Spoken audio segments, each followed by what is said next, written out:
तो last class में मैंने आपको बताया था गैल्वेनोमीटर से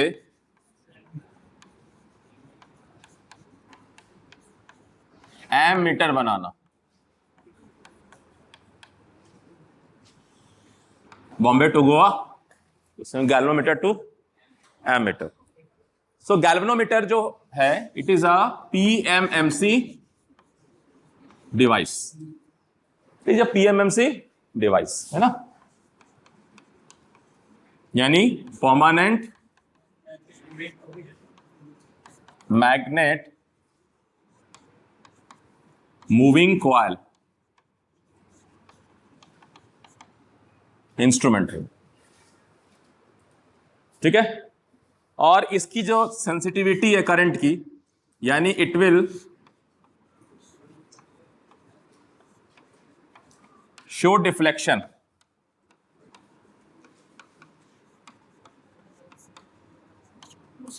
जब करंट का रेंज जो है माइक्रो एम्पियर के ऑर्डर का हो। ऑर्डर, देखिए ऑर्डर का मतलब है कि 10 माइक्रो एम्पियर से लेकर के आगे तक, है ना, ठीक है।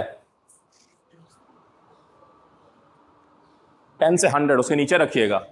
1000 पे जाते ही क्या होगा, फिर मिली एम्पियर में आ जाएगा, ठीक है ना। अगर आपने 1000 माइक्रो एम्पियर बोल दिया कि सर 1000, आप इधर लिखते जाओ सर ये तो माइक्रो एम्पियर है, but 1000 micro ampere is 1 milli ampere, ये तो मानते हो ना, ठीक है। तो मिली एम्पियर का रेंज आने का मतलब है फिर वो बर्न हो जाएगा, वही I²R, है ना। एलिमेंट डिजाइन नहीं हुआ है कि वो उससे ज्यादा हीट झेल सके, ठीक है। सारा का सारा इलेक्ट्रॉन करंट में नहीं कंट्रीब्यूशन कर रहा है, समझिएगा। किसी कंडक्टर का सारा इलेक्ट्रॉन करंट में कंट्रीब्यूशन नहीं कर रहा है। सारा का सारा अगर फ्लो मतलब ऐड हो जाएगा, सारा नहीं होता है, हम इफेक्टिव अमाउंट कहते हैं। किसी गिवन क्रॉस सेक्शनल एरिया से इफेक्टिव अमाउंट ऑफ कितना करंट हम फ्लो करा पाए।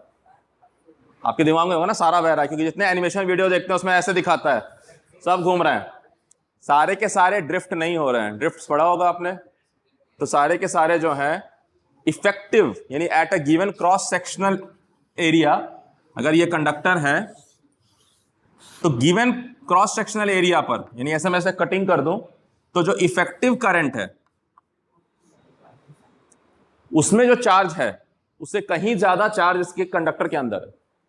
ध्यान रखिएगा, ऐसा नहीं कि सारा का सारा जा रहा है, फिर तो billions of ampere current flow करेगा। तो मैं इसलिए कहना चाह रहा हूं कि सारा का सारा नहीं फ्लो कर रहा है, जो गिवन पोटेंशियल डिफरेंस पे जितना करंट मिल पाता है। जब मैं पोटेंशियल डिफरेंस बढ़ाता हूं और करंट की संख्या यानी वैल्यू बढ़ती है, यानी नंबर ऑफ चार्ज कैरियर बढ़ते हैं, तो I²R बढ़ता है।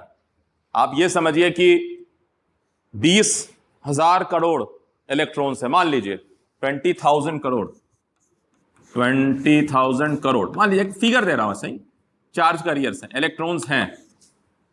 तो हो सकता है कि इसमें से 20 करोड़ इलेक्ट्रॉन्स फ्लो कर रहे हो सकता है 150 करोड़ इलेक्ट्रॉन फ्लो कर रहे हो, ठीक है।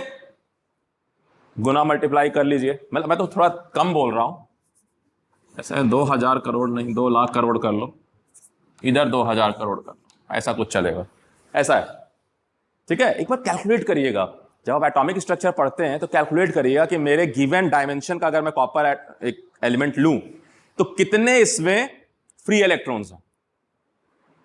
तो Q से मल्टीप्लाई कर दीजिएगा 1.6 इंटू 10⁻⁻19, तो उतना चार्ज हो सकता है अगर एक बार में सारा फ्लो करे। और फिर देखिएगा कि उस कंडक्टर से कितना चार्ज फ्लो करता है, तो 1 एम्पियर में कितना इलेक्ट्रॉन फ्लो कर सकता है देख लीजिए, और उस कंडक्टर के पास कितना इलेक्ट्रॉन, आप देखेंगे तो महा करोड़पति है, और ये थोड़ा थोड़ा पैसा खर्च कर रहा है। क्योंकि जब करंट कंडक्शन बढ़ेगा, जब नंबर ऑफ चार्ज कैरियर बढ़ेगा, I बढ़ेगा, तो I²R बढ़ेगा। अब कंडक्टर इस पे कोई रोक नहीं लगा रहा है कि I²R, जब I²R बढ़ेगा तो उस कंडक्टर का अपना बॉन्ड एनर्जी है। अगर I²R हीट जो है इतना ज्यादा हो जाए कि वो बॉन्ड ही मेल्ट करना शुरू हो जाए, तो स्ट्रक्चर क्या होगा, फ्यूज हो गया। होता है ना ऐसा, टूट जाता है ना। फ्यूज में क्या होता है, वो एरिया बर्न हो जाता है, मतलब सारे बॉन्ड टूट के फ्यूम्स बन गए। वो तो डिजाइन किया गया फ्यूज एलिमेंट, तो आग लग जाएगा, तो मेल्ट होता है, हट जाता है, ब्रेक कर देता है सर्किट। तो समझिएगा, तो जब मैं आई बढ़ाऊंगा तो आई स्क्वायर आर बढ़ेगा और सारा का सारा फ्लो नहीं हो रहा होता है, ठीक है। तो ये मिली एम्पियर में नहीं जाना है, इट इज ऑफ 10 से लेके 100 माइक्रो एम्पियर तक का रेंज है। 1000 से मतलब नीचे रखिए उसको, हाँ take the call. 1000 micro ampere से थोड़ा नीचे रखिए, 700 800 900 तक जा रहा है एवरेज में, मतलब मिली एम्पियर के ऑर्डर पे मत लेके जाइए उसको। सो ये हो गया आपका गैल्वेनोमीटर।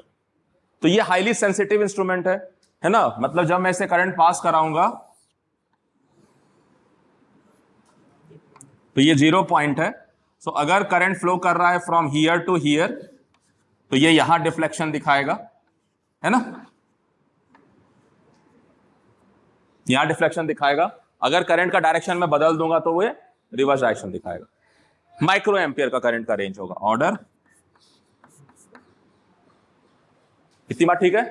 अब now I wish to use this galvanometer as a ammeter. Basically ammeter है, galvanometer is not a voltmeter. आपसे ऑब्जेक्टिव क्वेश्चन बनाया जा सकता है कि गैल्वेनोमीटर बेसिकली क्या है। गैल्वेनोमीटर बेसिकली एक एमीटर है, बट एक माइक्रो एम्पियर रेंज का ammeter. It is a micro ampere range ammeter. हम जो डेली लाइफ में कर रहे हैं काम, अगर हम इलेक्ट्रॉनिक सर्किट पे काम कर रहे हैं तो कम से कम मिली एम्पियर है ना, मिली एम्पियर का करंट है। माइक्रो भी हो सकता है, ठीक है, बट मिली एम्पियर पे हमारा वैल्यूएबल कुछ मिलेगा।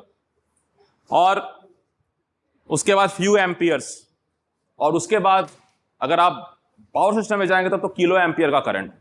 तो घर में अगर मैं इलेक्ट्रिकल सप्लाई देख रहा हूं तो 2-3 एम्पियर के आसपास आ रहा है, ठीक है। और अगर मैं इंडिविजुअल डिवाइस देख रहा हूं तो 0.1 एम्पियर, 0.2 एम्पियर, 0.3 एम्पियर, यानी 100 मिली एम्पियर के रेंज में है। और इलेक्ट्रॉनिक सर्किट होगा तो और थोड़ा कम रहेगा, 25 मिली एम्पियर, 40 मिली एम्पियर, ऐसे करके।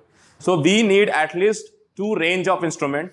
एक चाहिए मिली एम्पियर एमीटर, है ना, एमीटर कम से कम जो मिली एम्पियर के रेंज का हो, या फिर वो सर्टेन एम्पियर के रेंज का हो। तो आप अगर लैब में जाके देखेंगे या कोई भी आप पैनल बोर्ड पे देखेंगे तो आपको सर्टेन एम्पियर का रेंज मिलेगा, या लैब में अगर आपने अगर ओम्स लॉ वगैरह किया हो तो आपको मिली एम्पियर का रेंज का मिल जाए। यही रहता है लैब में, आप 10th में भी किया होगा, ओम्स लॉ तो 10th में भी कराते हैं आजकल, 9th 10th में, तो यही रहता है। तो इसका मतलब है कि मुझे वो इंस्ट्रूमेंट बनाना है जो मिली एम्पियर के रेंज को डिफ्लेक्ट करके दिखा सके। तो concept is galvanometer, okay, but I will change the galvanometer into ammeter. So how? तो या तो ये है कि मैं इसके रेजिस्टेंस को ऐसा करूं वैल्यू ताकि ये बर्न नहीं हो, लेकिन जब मैं उसको बढ़ाऊंगा तो जो मशीन है, जो इंस्ट्रूमेंट है, उस पर भी एक्स्ट्रा भार पड़ेगा। तो इसलिए हम वो तरीके से नहीं जा रहे हैं कि भाई इसका जो कॉइल है उसका करंट कैरिंग कैपेसिटी बढ़ा दो और डिफ्लेक्शन देख लो। करंट कैरिंग कैपेसिटी बढ़ाने का मतलब क्या करना पड़ेगा? तार को थिक करना पड़ेगा, और जब मैं तार को थिक करूंगा तो मामला ठीक नहीं होगा, वजन बढ़ जाएगा इंस्ट्रूमेंट पर, और वजन बढ़ जाएगा तो फिर उसी को घुमाने के लिए और ज्यादा करंट चाहिए। सो ये डिजाइन नहीं लेके जा रहे हैं। रादर हम क्या करते हैं, कहते हैं ट्रैफिक थ्योरी यूज करते हैं कि ज्यादा जो करंट है उसको एक दूसरा पाथ दे दो और जो इसकी क्षमता रहने दो। मतलब अगर एक पुल बनाया था, बांस का पुल, तो उसको सही रहने दो, उधर से 2-4 लोगों को जाने दो, उसके पैरेलल में एक बड़ा ब्रिज खड़ा कर दो, उधर से सारी गाड़ी निकल जाएगी, इसको डिस्टर्ब मत करो, ऐसा कुछ है। सो इसका मतलब है कि हमें गैल्वेनोमीटर को एमीटर में जब हम कन्वर्ट कर रहे हैं तो हमें एक ऐसा पाथ चाहिए कि कोई सर्किट है, मान लीजिए सपोज करिए कि एक सर्किट है और इसमें मैंने एक वोल्टेज सोर्स लगा दिया। मान लीजिए कि मैं 5 वोल्ट पर इसको रख रहा हूं और ये 5 ओम है, तो मुझे पता है कि इसमें करंट कितना होगा, थ्योरेटिकली 1 एम्पियर। अब मैं बस क्या करना चाह रहा हूं कि मैं सर्किट में एक इंस्ट्रूमेंट लगा देना चाह रहा हूं ताकि मैं बार बार जोड़ना ना पड़े। मैं ऑब्जर्व कर चुका, हाँ 1 एम्पियर बह रहा है, फिर कल भी आके देखूं, हाँ 1 एम्पियर है, यानी मेरा सर्किट ठीक ठाक है। अगर 0.5 एम्पियर हो जाए तो कहोगे कुछ गड़बड़ हो गया, कहीं ना कहीं कुछ गड़बड़ हुआ, कुछ ना कुछ चीज आके इसमें शॉर्ट कर गई है और इसका रेजिस्टेंस घट गया है या बढ़ गया है, जो भी है, ठीक है। हाँ, तो ऐसे करके, यानी हम इंस्ट्रूमेंट क्यों लगा रहे हैं, ताकि हमने मालूम है कि थ्योरेटिकली ये वैल्यू आना चाहिए। Now I am keeping I on the circuit, मुझे सिर्फ नजर रखना, आई एम विजिलेंट कि मेरा सर्किट ठीक ठाक काम कर रहा है। सो इंस्ट्रूमेंट जो है वो आंख नाक कान है, they are the sense organs, कि हम जो है वहां से देख सकते हैं, और हमारे लिए वो है डिस्प्लेइंग कि हम चेक कर सकते हैं हेल्दी है कि नहीं सर्किट। मान लीजिए आपके घर में 250 वोल्ट आता है सप्लाई, और यहां तो मेंटेन है। पहले क्या था कि हम लोग जब फ्लक्चुएशंस मिलते थे हमें घर में वोल्टेज के, या अचानक से 280 वोल्ट आ गया, उधर से ट्रांसफार्मर का वोल्टेज चेंज किया, घर में 280 आ गया, अगर किसी ने टीवी लगा रखा था तो गया, ठीक है, हाँ ऐसा होता था, या कोई बल्ब है तो गया। तो घर में अगर मीटर बोर्ड में एक छोटा सा 50 रुपए का 30 रुपए का भी आता, समझिए उसमें तो और सस्ता आता होगा, एक मोटर हाँ फ्यूज तो ठीक है, बट फ्यूज आपका आता है करंट जब राइज होता है, जब आप लोड बढ़ाते हैं। आप लोड नहीं बढ़ा रहे हैं, लोड ठीक ठाक है, आपने वोल्टेज बढ़ा दिया तो 250 वोल्ट के बल्ब को 300 वोल्ट मिल गया, वो गया, उसमें करंट इतना राइज नहीं करेगा कि फ्यूज बर्न हो जाए, हाई वोल्टेज है, ठीक है, तो बल्ब गया, टीवी गया, फाइन। तो हम क्या कर रहे हैं कि जो इंस्ट्रूमेंट लगाना है, अब हम बता दिए कि उसके अंदर में हम करंट कॉइल का तो डायमेंशन चेंज नहीं करेंगे, so we will create something कि भाई यहां मैं गैल्वेनोमीटर को लगाऊं, ठीक है भाई लगा दिया, लेकिन मुझे पता है कि इसका जो IG है should be smaller than something, उससे कम है तो गैल्वेनोमीटर डिफ्लेक्शन देगा, और कितना देगा, एक वर्ड होगा फुल स्केल डिफ्लेक्शन।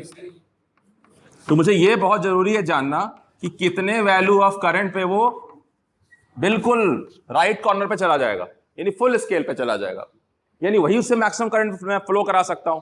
उससे ज्यादा कराऊंगा तो फिर पॉइंटर उसको धक्का मारता रहेगा कि आगे जाना चाहता हूं, जाने नहीं देगा, थोड़ी देर बाद कॉइल बर्न हो जाएगा, ठीक है। तो फुल स्केल डिफ्लेक्शन वर्ड मतलब किसी भी इंस्ट्रूमेंट का जो मैक्सिमम रेंज पे जो वैल्यू है, उससे आगे अगर आप कुछ दोगे, मान लीजिए किसी एमीटर को आपने देखा लैब में 0 से 50 मिली एम्पियर है, सो उसका फुल स्केल डिफ्लेक्शन है 50 मिली एम्पियर तक। अगर मैं 50 मिली एम्पियर से ज्यादा करंट फ्लो कराऊंगा थ्रू उसके, तो वो लगेगा कि बस आगे जाना चाह रहा है और फिर थोड़ी देर बाद वो बर्न हो जाएगा, ठीक है। सो मैं ये जानता हूं कि इसका फुल स्केल डिफ्लेक्शन कुछ है, यानी मुझे इसका IG FSD मालूम है, तो मैं देखूंगा कि इतना करंट तो फ्लो करे जो इसका है, बाकी करंट फ्लो कर जाए किसी पैरेलल पाथ से। तो जब इसमें फुल स्केल आ रहा होगा, यानी इसका मैक्सिमम आ रहा होगा, तो इस भी सर्किट का अपना मैक्सिमम आ रहा होगा ना, ये भी सर्किट अपना मैक्सिमम जो करंट फ्लो कर सकता है, इसके बाद इससे ज्यादा करूंगा तो इसकी भी वैल्यू बढ़ेगी, यानी जब मैं इसको तय करूंगा तो मुझे यह भी मालूम होना चाहिए कि भाई मेरे उस सर्किट से मैक्सिमम करंट क्या फ्लो कर सकता है। मान लीजिए कि रजिस्टर लगा रखा है ऐसे करके, और ये गैल्वेनोमीटर यहां से हटा दूं मैं और यहां लगा दूं, तो अब मुझे मालूम है कि भाई सर्किट को मैं स्विच ऑन और स्विच ऑफ कर सकता हूं। तो अगर दोनों लोड को मैंने एक साथ ऑन कर दिया तो मैक्सिमम करंट क्या फ्लो करेगा वो मुझे मालूम रहेगा, और गैल्वेनोमीटर से मैक्सिमम करंट में क्या फ्लो करा सकता हूं वो मुझे मालूम रहेगा। तो मैं डिजाइन करूंगा कि कितना मैं इसमें पैरेलल रेजिस्टेंस लगाऊं, यानी मैं केस स्टडी करता हूं ऐसे करके कि मान लीजिए मैं 2 लोड ले लेता हूं, ताकि आपको ना पर्पस समझ में आए कि मान लीजिए मेरे पास 2 लोड है, एक बल्ब है और ये स्विच है, स्विच आगे लगा दिया है, बल्ब पीछे, कोई बात नहीं, फिर एक और बल्ब है, ये भी एक स्विच है, और इसको मैं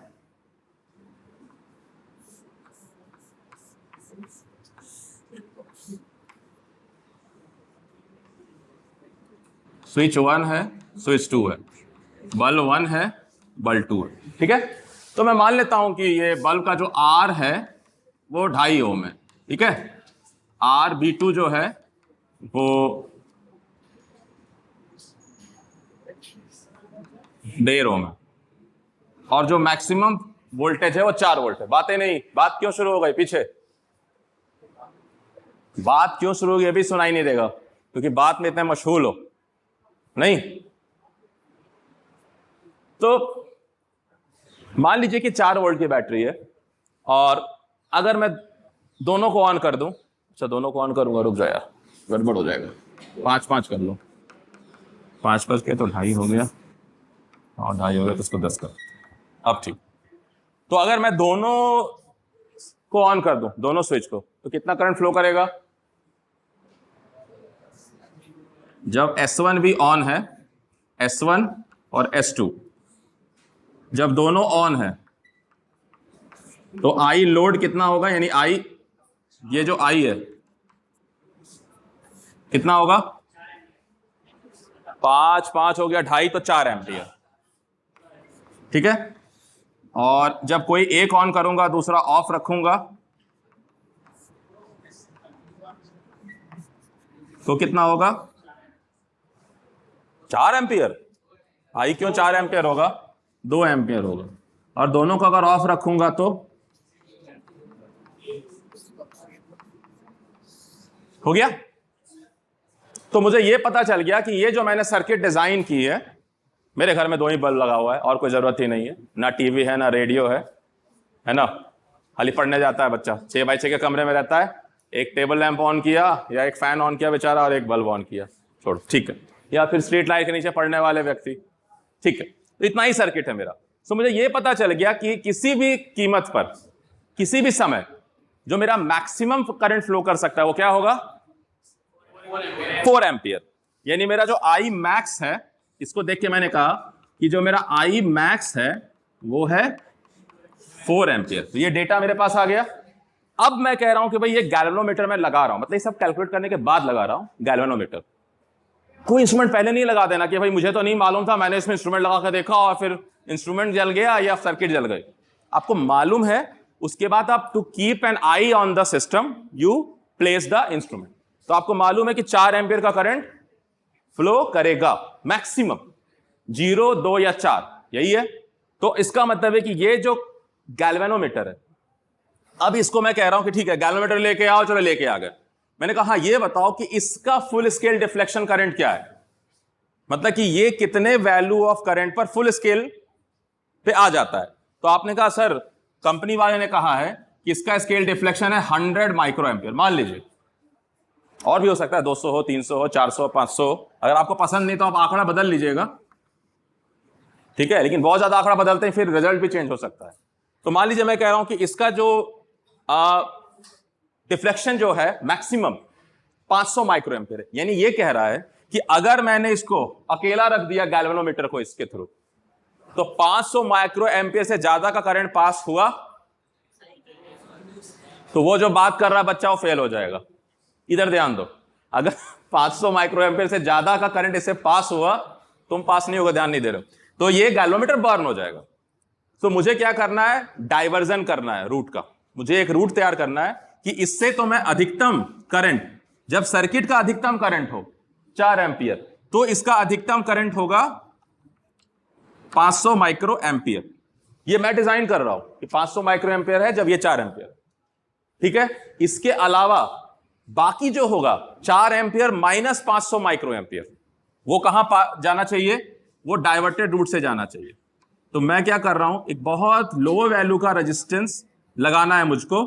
तो एक्चुअली मैं एक मेटल का पीस लगा दे रहा हूं, एक्चुअली मैं एक मेटल का पीस लगा रहा हूं, ऐसा कोई रजिस्टर दिखा के नहीं लगा रहा हूं, मेटल का पीस लगा रहा हूं, क्योंकि गैल्वेनोमीटर ही माइक्रो एम्पियर ले रहा है। अगर मैं उससे कम का रजिस्टर लगा रहा हूं और उसका क्रॉस सेक्शनल एरिया अच्छा नहीं है, उसका डायमेंशन अच्छे नहीं, तो वो हीटअप हो जाएगा।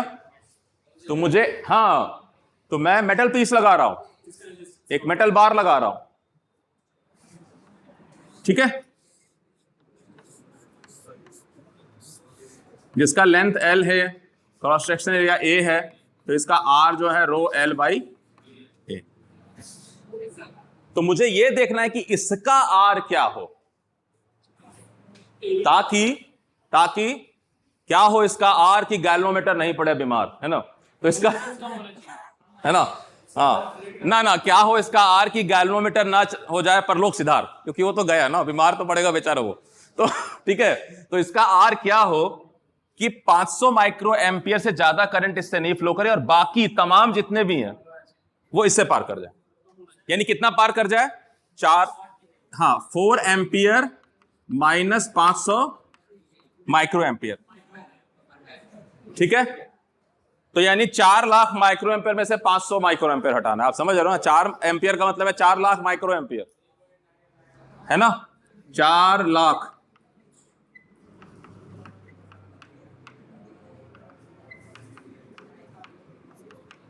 यानी 399,500, यही होगा ना, ऐसा ही होगा ना।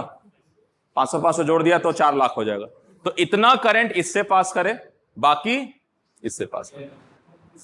तो वो आर क्या हो। तो अब मैं इसका सर्किट डायग्राम बना लेता हूं, सर्किट मॉडल। मतलब गैल्वेनोमीटर था तो ऐसा, एमीटर जब बनाया तो ऐसे करके एक मेटल पीस लगाया है, बट सर्किट डायग्राम बनाने के लिए हम इसका एक रजिस्टर कुछ तो होगा ना, तो रेजिस्टेंस तो कम हो ज्यादा उससे नहीं मतलब है। तो हम क्या कह रहे हैं कि ये गैल्वेनोमीटर है, इसको भी तोड़ दिया कि इसका अपना रेजिस्टेंस अलग कर दिया और सिर्फ डिफ्लेक्शन वाला पोर्शन अलग कर दिया, यानी पॉइंटर को अलग कर दिया है और कुछ नहीं किया।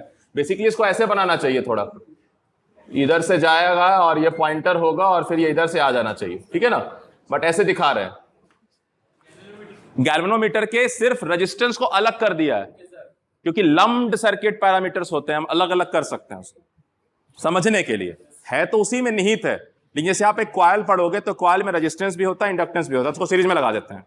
अगर आपने ट्रांसफार्मर की सर्किट पढ़ी तो आपने उसका इक्विवेलेंट सर्किट पढ़ा होगा, तो कॉइल का एक प्राइमरी रेजिस्टेंस अभी नहीं हुआ है, हो जाएगा, आ जाएगा। मतलब मैं ये कहना चाह रहा हूं कि अगर मैं आपको एक कॉइल दूं जिसमें रेजिस्टेंस भी है, क्योंकि कॉइल है भाई, कंडक्टर तो रेजिस्टेंस ऑफर कर रहा है, और चूंकि कॉइल बना दिया तो इंडक्टेंस भी है, तो इसको इक्विवेलेंटली मैं दिखा सकता हूं, एक रजिस्टर और एक इंडक्टर।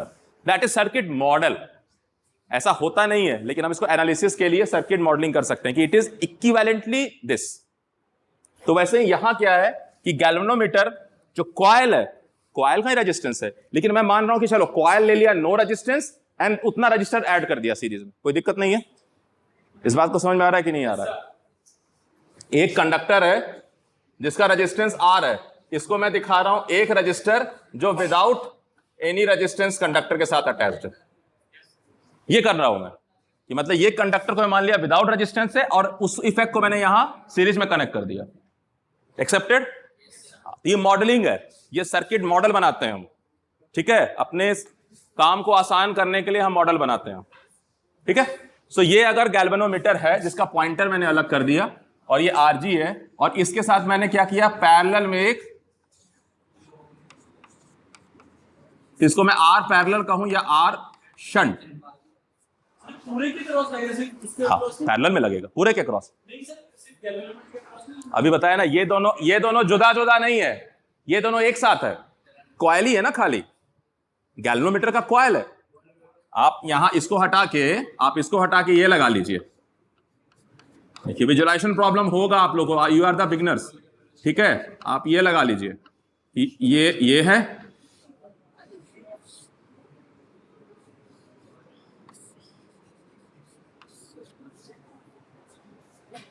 ये गैल्वेनोमीटर है ना, पीएमएमसी, ये टॉप व्यू दिखा रहा हूं, तो वो कॉइल जो है उसका रेजिस्टेंस इसी में है ना। तो बस समझाने के लिए मैंने क्या किया, ये आरजी अलग कर दिया है और गैल्वेनोमीटर का पॉइंटर को रेजिस्टेंस लेस बना दिया, और कुछ नहीं किया। Getting my point? This is circuit modelling. वही समझाना चाह रहा हूं कि सर्किट मॉडल करते समय हम इफेक्ट्स को अलग अलग कर दिए और अलग जोड़ के दिखा दिया कि ये बराबर है बात। जैसे यहां कॉइल, तो पीएमएमसी का भी तो कॉइल होगा ना। अब डीसी वैल्यू पे इंडक्टेंस क्या होगा फॉर डीसी? 0, तो प्योर इंडक्टर दिखाई देगा ना डीसी कंडीशन में। ये तो एसी कंडीशन में आएगा, डीसी कंडीशन में क्या हो जाएगा, शॉर्ट सर्किट।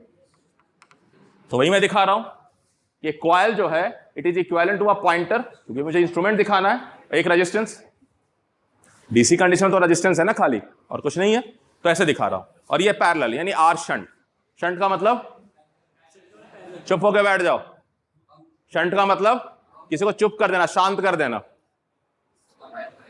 हाँ, एडमिनिस्ट्रेटिव सेक्टर में शंटिंग पोस्ट होता है, इसको ऐसा जगह भेज दो वहां कुछ भी नहीं कर सके। तो शंट का मतलब है कि इसके इफेक्ट को इसने घटा दिया, जो भी रेजिस्टेंस था उससे भी कम कर दिया।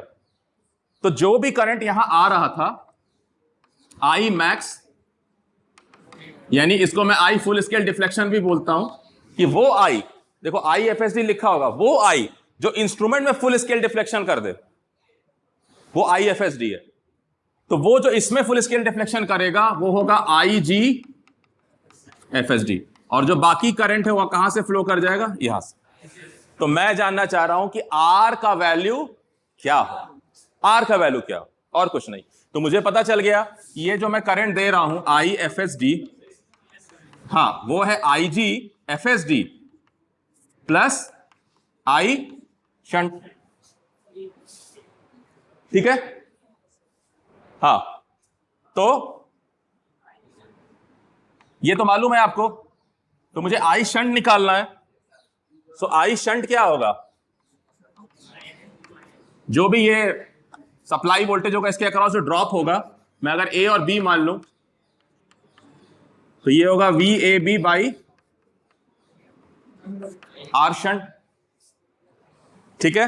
और VAB जो होगा वो होगा IG इंटू RG बाई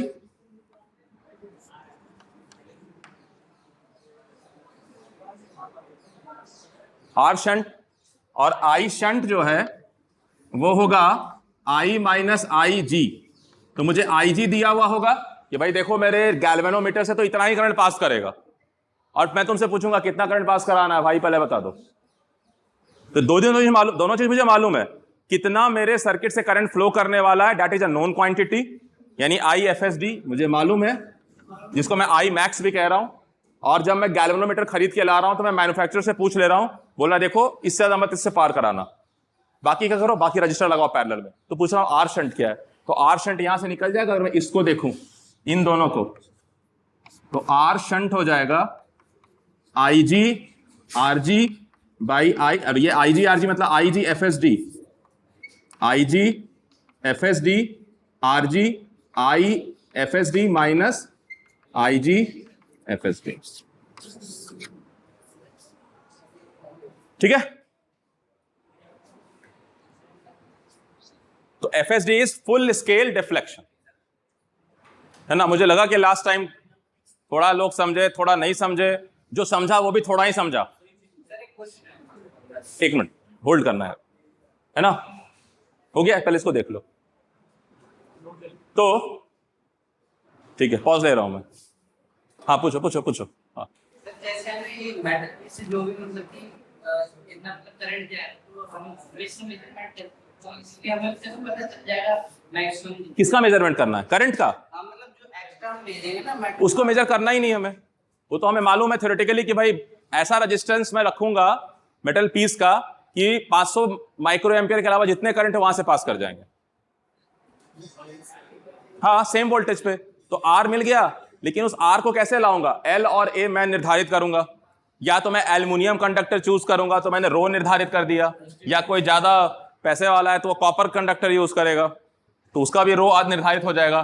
फिर वो L और A में लड़ाई होगी कि लेंथ बड़ा रखूं या विड्थ बड़ा रखूं। तो मान लो किसी ने लेंथ छोटा रखा विड्थ बड़ा रख दिया, तो फिर वो कंडक्टर डब्बे के बाहर आ जाएगा। तो कहेगा नहीं नहीं, स्ट्रिप को पतला रखो, तो लेंथ बड़ा करो और थिकनेस कम करो।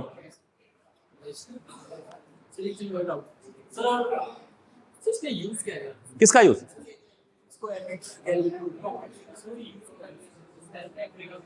यूज है रेंज ऑफ द इंस्ट्रूमेंट हमने बढ़ा दिया।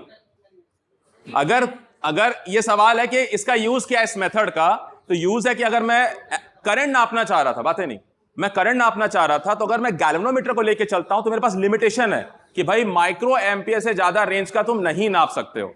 अगर तुम इसके रेंज को बढ़ाने के लिए कॉइल के थिकनेस को बढ़ाओगे तो फिर टॉर्क और अदर एस्पेक्ट्स भी बढ़ेंगे, तो वो करंट कंजम्पशन भी बढ़ेगा, वो ज्यादा प्रॉब्लमेटिक है। तो दूसरा तरीका क्या है? दूसरा तरीका है कि मैं इसमें एक शंट लगाऊं, क्योंकि शंट जो है बाकी सर्किट को डिस्टर्ब नहीं करेगा, उल्टा जो भी रेजिस्टेंस ऑफर हो रहा था उस मीटर का उससे भी कम कर देगा। शंट का फायदा क्या है? मतलब लोड ऑन द सर्किट कुछ भी नहीं रहेगा। देखो मीटर लगा दिए तो मेरे लिए तो मीटर है, लेकिन ईएमएफ के लिए क्या है? एक लोड है। वो तो कहेगा अच्छा कॉइल से भी करंट पार कराना है, मेरे लिए वो मीटर है, लेकिन सोर्स के लिए क्या है? एक रेजिस्टेंस है। तो मैं एक्स्ट्रा ऐड कर रहा हूं ना रेजिस्टेंस, तो जितना कम रखूं, तो मैं मेटल बार रखने के दो फायदे हैं। करंट डाइवर्ट हो गया, यानी इसी इंस्ट्रूमेंट को मैंने एम मीटर के हायर रेंज में यूज कर लिया, नहीं तो फिर मुझे नया कुछ डिजाइन करना पड़ेगा, नया मीटर डिजाइन करूंगा। तो वो नया मीटर जब नई टेक्नोलॉजी आई तब डिजाइन हुआ, लेकिन जब पहले पहले पीएमएमसी आया और गैल्वेनोमीटर आया और एम मीटर बनाना था, तो करें तो क्या करें? मरता क्या ना करता, का कम से कम अभी यूज तो करो, मीटर रीडिंग मिलना शुरू हो जाएगा। उसके बाद फिर किसी स्टूडेंट ने जो कहा कि नहीं नहीं ये ठीक नहीं है यार, पीएमएमसी वाला नहीं, मैं नहीं मानता, मैं कुछ नया बनाऊंगा, तो उसने नया बनाया और उसने फिर उस टेक्नोलॉजी को चेंज किया, है ना। तो ये कहानी है कि हम जो है हाँ जोर से पूछ। गैल्वेनोमीटर का रेजिस्टेंस पैरेलल वाले का कम है?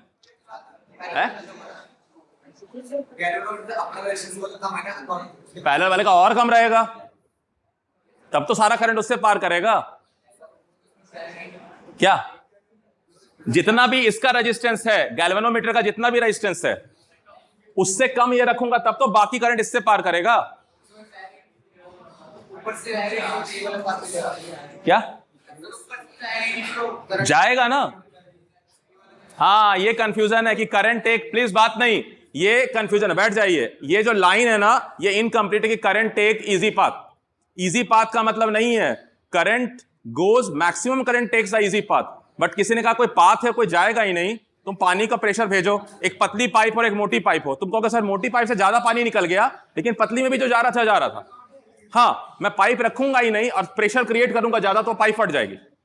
एक पतली पाइप ले लो और पंपिंग प्रेशर बढ़ाओ तो क्या होगा, लास्ट में वो पाइप टाइट हो रहा है, लगेगा सर ये फट जाएगा। मैं क्या कहूंगा, पैरेलल में एक मोटा पाइप लगा दूंगा, तो कहोगे सर इसका तो मैक्सिमम जा रहा है, बाकी जो है इधर से निकल गया। जब भी आपको समझ में नहीं आए आप वाटर एनालॉजी देख लो। अच्छा सवाल है, सवाल बहुत इंपॉर्टेंट है, कोई भी सवाल इनसिग्निफिकेंट नहीं है। हाँ 1 सेकंड तो हो गया, तो 5 सेकंड बोलते हैं कम से कम। ठीक है, कम से कम 1 मिनट बोलना पड़ेगा, ठीक है?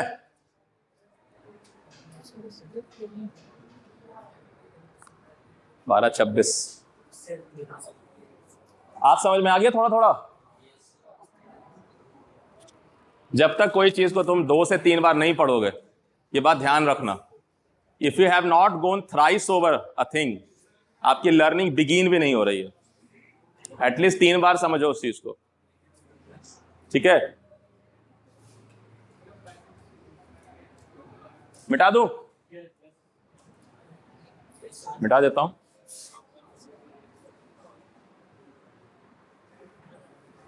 तो ये मैं जो आपको समझाना चाह रहा हूं, जो कंफ्यूजन है वो ये है, समझिए कि एक पतली पाइपलाइन है और यहां एक पंप है, वाटर का पंप है, मान लीजिए टैंक से, ये टैंक है और मैं यहां एक पंप लगा रहा हूं, वाटर पंप है। तो ये जो एयर वाटर थ्रो कर रहा है, इससे अगर मैं पंप के प्रेशर को बढ़ाऊं तो क्या होगा, ये कहेगा और वॉल्यूम ऑफ वाटर आ रहा है। अब इसके निकलने का तो रास्ता यही है, लेकिन प्रेशर तो सब पे डेवलप हो रहा है ना, ऑन द वॉल। तो इसकी कैपेसिटी है, उससे ज्यादा करूंगा तो ये क्रैक कर जाएगा, कहीं से फट जाएगा पाइप। तो मैं क्या कर रहा हूं, मैं कह रहा हूं ऐसा करते हैं, इधर से एक, अब क्या होगा, जैसे ही ये पानी खुलेगा सारा का सारा पानी इधर आना शुरू हो जाएगा। तो किसने कहा कि यह नहीं आएगा,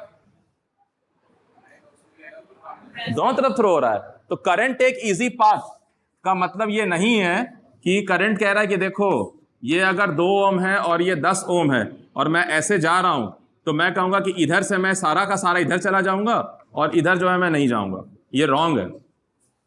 करंट कहेगा कि मैक्सिमम करंट मेरा जो पोर्शन है वो इधर से जाएगा और बाकी रिमेनिंग पोर्शन इधर से जाएगा, क्योंकि केवीएल को वायलेट नहीं कर सकता है। केवीएल कहेगा भाई जो भी वोल्ट ड्रॉप है I1 इंटू 2 वो होना चाहिए I2 इंटू 10, ठीक है? हाँ शॉर्ट सर्किट कर दूंगा तब तो सारा का सारा उधर निकल जाएगा, इधर मेला लगा हुआ, इधर से निकल जाओ सारे, पाथ रास्ता खुला हुआ है, ठीक है? तो करंट एक इजी पाथ यानी शॉर्टेस्ट रूट का मतलब ये नहीं समझो कि अगर 10 रेजिस्टेंस थे तो वो शॉर्टेस्ट वाले से निकल गया, शॉर्टेस्ट वाले से ज्यादा ट्रैफिक निकल जाएगी। मतलब जिधर एक ट्रैफिक जा रही है और जिधर तुम कम देखोगे भीड़ या रास्ता ज्यादा चौड़ा देखोगे, किधर से जाना चाहोगे? अगर चॉइस है तो मैक्सिमम भीड़ उधर से निकल जाएगी और रिमेनिंग जो इधर से निकलेगा, ठीक है? क्योंकि पैरेलल पाथ में पोटेंशियल ड्रॉप तो हो रहा है, और जब पोटेंशियल ड्रॉप हो रहा है यहां और यहां, तो फिर करंट फ्लो तो करेगा ना। तुमको लग रहा है यहां से जो करंट आ रहा है वो निकल रहा है, देखो पोटेंशियल ड्रॉप यहां है, तो जो चार्ज है यहां भी मोशन में आएगा, चार्ज यहां भी मोशन में आएगा। क्योंकि यहां पोटेंशियल ड्रॉप आपका जो है रेजिस्टेंस कम है, तो आपका यहां ज्यादा करंट फ्लो करेगा, यहां रेजिस्टेंस ज्यादा है तो यहां कम फ्लो करेगा, ठीक है? सर वो भी एक आइडियल कंडीशन है। कौन सा? शॉर्ट सर्किट से